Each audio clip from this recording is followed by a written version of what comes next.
fantasize about you and I. This is a true story about all the games and all you play. No, this is not what I need. Give me love now, give me love. Not what I want. Give me love now. Ain't gonna happen to me. Give me love now, give me love, love, love. Give me love, give me love, love, love, love, love, love. I'll play the villain if you need me to. I know how this goes, yeah. I'll be the one you play the scene, while the cameras freeze, running like a dime, wasting all your time, sneaking like a creep in the night. But I'll play whatever part you need me to. hello කොහොමද ඔයාලට අද මම මේ video එක ආරම්භ කරන්නේ ලස්සන beach එකකින්.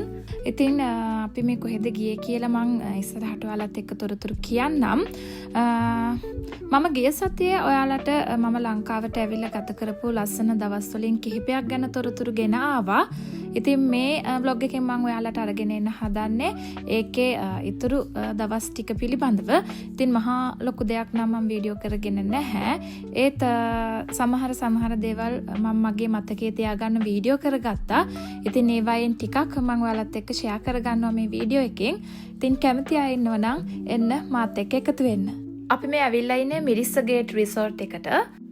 මගේ පවුලේ හැමදෙනාම එකතු වුණා මේ ගමනට.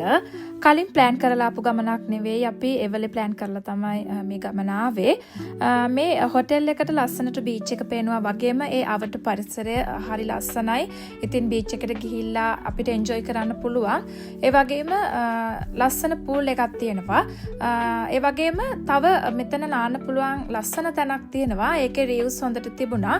මම ෆොටෝස් වලින් එතන දැක්කා. මේ හරි ලස්සනයි එතන. හිතන්නකො නිකම් මුහුදේ තියෙන මේ පොන්ට් එකක් කියලා. පොන්ට් එකක් වගේ නාන්න පුළුවන් තැනක් එතන. මුහුදේ නාන්න කැමති ඕන කෙනෙක් එතනට කැමති වෙයි කියලා මම හිතනවා. යමු ඉස්සරහට මාත් එක්ක මම ඔයාලා ඒ තැනටත් එක්කගෙන යන්නම්.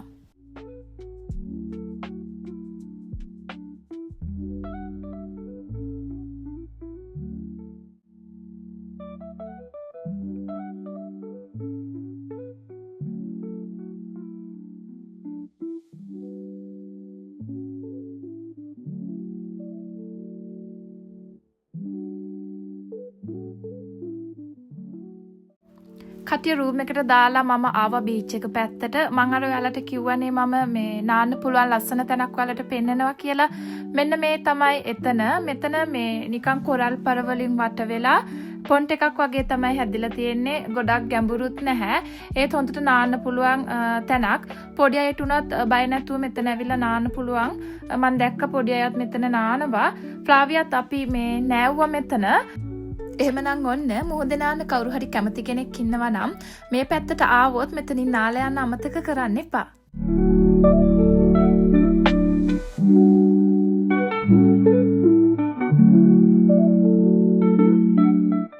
මේ පහුවෙනි දවුදේ ප්ලාවියා රෑ පූල් එකට ගිහිල්ලා හොඳ ජොලියක් දාලා මේ ඉන්නේ. ඉතින් දැන් මේ කට්ටිය දඩබඩ ගාලා ලේස්ති වෙන්නේ මේ ගෙදර යන්න. බලමු ඉතින් යන අතරමඟදී අපිට මොනවද හම්බෙන්නේ කියලා. සෝරි මට රූම් ටුවර් එකක් අරගෙන එන්න බැරි වුණාට මට වීඩියෝ කරගන්න බැරි වුණා ඒ වෙලාවේ. ඔයාලට දල අදහසක් හරි ගන්න පුළුවන් වෙන නිසා මම ෆොටෝස් ටිකක් එකතු කරන්නම්. ඇත්තටම රූම්ස් ගොඩක් ක්වොලිටි එකට තිබුණා. ඒ වගේම පිරිසිදුයි.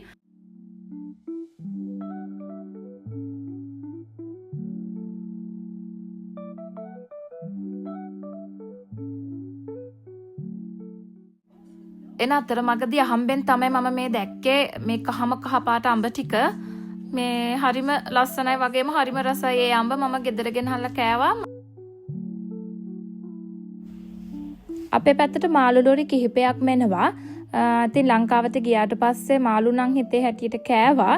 හැබැයි වැව් මාළු කන්න පුළුවන් උනේ එක දවසයි. ඉතින් මේ අපි අද ගත්තේ වැව් මාළු. ජපන් කොරලි තමයි අපි ගත්තේ. ඒ අයියා අපිට ඒක හොඳට කපලා දුන්නා. ඉතින් ඒ අයියා හරි පිළිවෙලට ඒ වැඩේ කරපු නිසා මේ මම බලාගෙන හිටියා. මම පොඩක් ෂූට් කරගත්තා එයා ඒ වැඩේ කරන්නේ කොහොමද කියලා.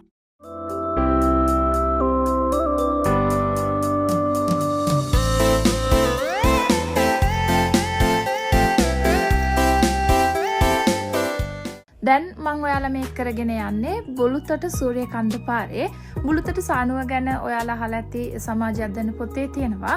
මේ ඒ පැත්ත තමයි අපි දැන් යන්නේ මේ උඩහට සූර්යකන්ද පැත්තට. මං ගෙදර ආවොත් අනිවාර්යයෙන්ම සූර්යකන්දට යනවමයි. මොකද මං හරි ආසයි ඒ කඩමන්දියට. දෙමළ සිංහල දෙගොල්ලම මේ පැත්තේ වාසය කරනවා. පන්සලක් තියෙනවා, ඒ වගේම කෝවිලක් තියෙනවා. එතකොට අපිට ආවේනික කෑම වගේම අර දෙමළ සංස්කෘතියට අයත් කෑම ಜಾති කන්නත් පුළුවන් මේ කඩමණ්ඩියට ගියාම. හරි ලස්සනයි මේ පැත්ත. කාලගුණය ගැන කිව්වොත් නුවරඑළිය තරම් ගොඩාක් සීතලත් නැති, ඇඟට හරි සනීප සෞම්‍ය කාලගුණයක් කිව්වොත් මන් නිවැරදි. මේ ගොඩාක් සීතලත් නැහැ, හැබැයි සීතල නැත්තේත් නැහැ.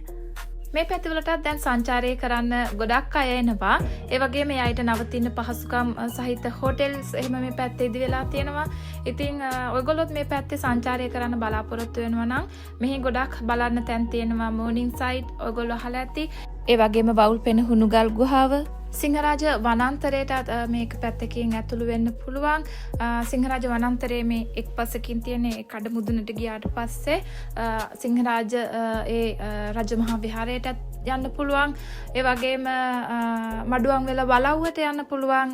බුලුතට පැත්තට ගිහිල්ලා කොළොන්න පැත්තට ගියාම ඉතින් ඔයාලට මේ පැත්තේ ආවොත් මේ පරිසරය විඳින්න පුළුවන් වගේම ගොඩක් දේවල් ඔයාලට බලලා යන්න පුළුවන්. අපි සූර්යකන්ද පැත්තට අද ආවේ මේ ඉන්දියන් ෆුඩ් කන්න බලාගෙන. උළුඳු වඩේ කන්න ඕනි, ඒ වගේම තෝසේ, ඒ වගේ කෑම තමයි කන්න බලාගෙන ආවේ. බලමු ඒවා තියනවද කියලා. ආපු ගමන් ෆ්ලාවියා මේ මිරින්ඩ එකක් උස්සගත්තා. මටත් ඕනුණා ෆැන්ටා එකක් බොන්න. මේ ෆැන්ටා එකක් තිබුණේ නැහැ. මමත් ගත්තා මිරින්ඩ එකක්. හැබැයි මගේ ප්‍රියතම පානය තමයි ෆැන්ටා. මේ මගෙත් එක්ක ළඟින් ඉන්න ඕනම කෙනෙක් දන්නවා මං ෆැන්ටා හිතකාමියෙක් කියලා.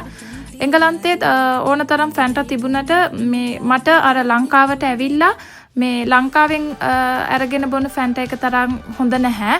අර ෆැන්ටා වල ඇත්තටම ෆීලිං එක මට එන්නේ අර පොඩි කාලේ ඉඳලා මං බීපු අර ෆැන්ටා බඩි එකේ. ඉතින් එංගලන්තේ තියෙන ෆැන්ටා ලංකාවේ ෆැන්ටා වලට වඩා ටිකක් වෙනස්. ඒ රස එන්නේ නැහැ මට නම්. අනිත් අයට කොහොමද කියලා දන්නේ නැහැ. අවාසනාවකට මේ කඩේ ෆැන්ටා තිබුණේ නැහැ. මට බොන්න උනේ මිරින්ඩා. අපේ තාත්තා නම් ඉන්දියන් ටී එකක් බිව්වා. වඩේයි තෝසේ අරගෙන යන්න හදනකොට මේ ඒ කඩේ හිටිය අක්කගේ නළලේ තියෙන පොට්ටුවක් දැකලා අපේ මේ ෆ්ලාවියා කිව්වා ඒක ලස්සනයි, ඒ මොකද්ද කියලා. පස්සේ මේ යා උඩට දුවගෙන ගිහිල්ලා ෆ්ලාවියාටත් පොට්ටුවක් අරගෙන එනවා මේ යාට තියන්න. එයාගේ අතින්ම ෆ්ලාවියාට ලස්සන පොට්ටුව තිව්වා. ඒ වගේම එයා අපිට ගෙනියන්නත් පොට්ටු ටිකක් අරගෙන ඇවිල්ලා දුන්නා. යා මතක් වෙන ගෙනියන්න කියලා. ඉතින් බලන්නකෝ ඒ මිනිස්සුන්ගේ දෙමළ සිංහල ભેදයක් නැතිව ඒ තියෙන ආදරේ මොන වගේද කියලා. අහම්බෙන් හරි ඒ අක්ක මේ වීඩියෝ එක දකිනවා නම් මං ඒ අක්කා එදා ඒ අපිට දක්වපු ඒ මනුස්සකමට මං හදවතින්ම ස්තුතියි කියලා කියනවා නැවත වාරයක්.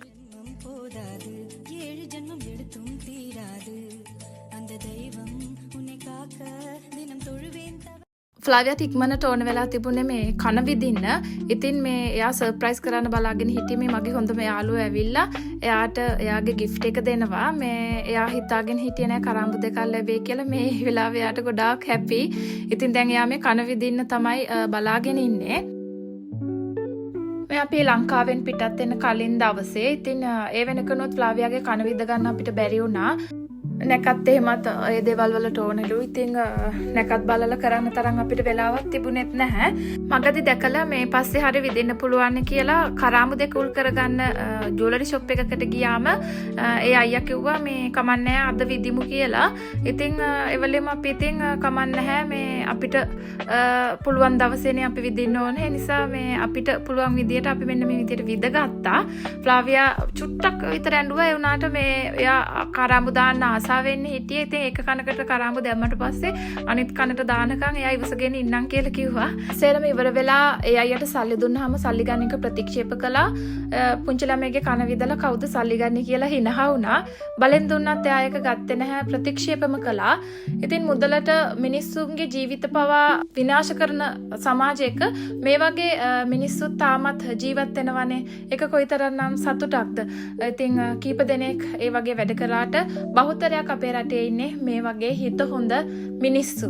නැකත් බලලා ෆ්ලාවියාගේ කන විදින්න බැරි වුණාට මට හරි සතුටුයි මේ වගේ හිත හොඳ කෙනෙක් අතින් එයාගේ කන් දෙක විදින්න පුළුවන් වෙච්ච එක ගැන. හෙට අපි ලංකාවෙන් පිටත් වෙනවා. ඒ තොරතුරුත් එක්ක ඊළඟ vlog එකෙන් මම ඔයාලා හමු වෙන්න එනකම් පරිස්සමෙන් සතුටින් ඉන්න. bye.